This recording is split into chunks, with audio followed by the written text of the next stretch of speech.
கர்த்தருக்குள் பிரியமானவர்களே, October 3 எலஞ்சி white அம்மையார் அவர்களுடைய மாரநாதா புத்தகம், பக்கம் 551.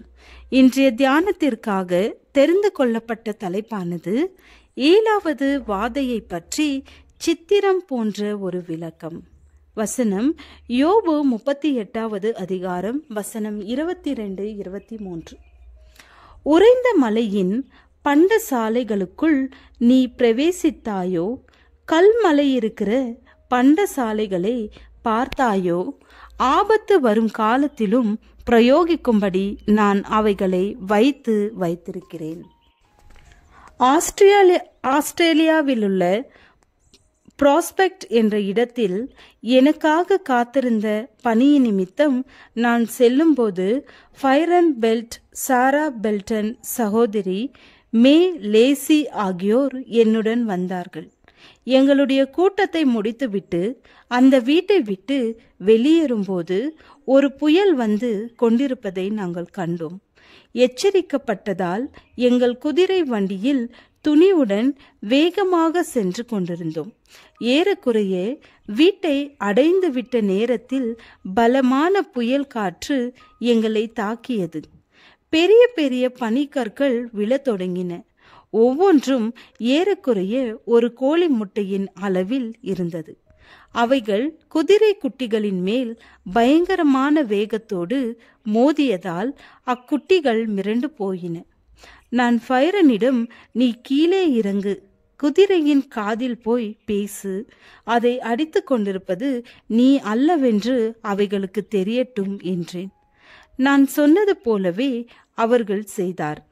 அவ்வாறே சாராவையும் மேலேசியையும் பார்த்து சொன்னேன். அவர்களும் இறங்கினார்கள். பின்னதாக அவர்கள் உதவியோடு நானும் இறங்கினேன். காற்று மிகவும் பலமாக வீசினபடியால் எங்கள் தொப்பிகள் எல்லாம் பறந்து போயின. நாங்கள் அமர்ந்திருந்த மெத்தைகளும் அங்கிருந்த கொடைகளும் அந்த வண்டியின் கயிறுகளும் நாலாபுறமும் பறந்து வயல்களிலே விழுந்தன. எப்படிப்பட்ட காட்சி அது! சகோதரி பெல்டனும் மேலேசியும் நானும் தொப்பி இல்லாதவர்களாக வீடு போய் சேர்ந்தோம். பயந்து போன புதிய குதிரையோடு பைரன் இருந்தார். ஆண்டவருடைய உதவிக்காக எங்கள் நன்றிகளை தெரிவிப்பது மட்டுமே எங்களால் அங்கே செய்ய முடிந்தது. சாரட் வண்டியில் போகும்போது புயலில் மாட்டிக்கொண்ட ஒரு பெரிய அனுபவமாக இது எனக்கு இருந்தது. தேவனுடைய நியாய தீர்ப்புகள் உலகத்தின் மேல் ஊற்றப்படுகிற நாளை நான் நினைத்து பார்த்தேன். இருளும் பயங்கரமான காரிருளும் ரோமத்தால் செய்யப்பட்ட இரட்டு போர்வையைப் போல வானங்களை மூடிக்கொள்ளப் போகிற நாளை நினைத்தேன்.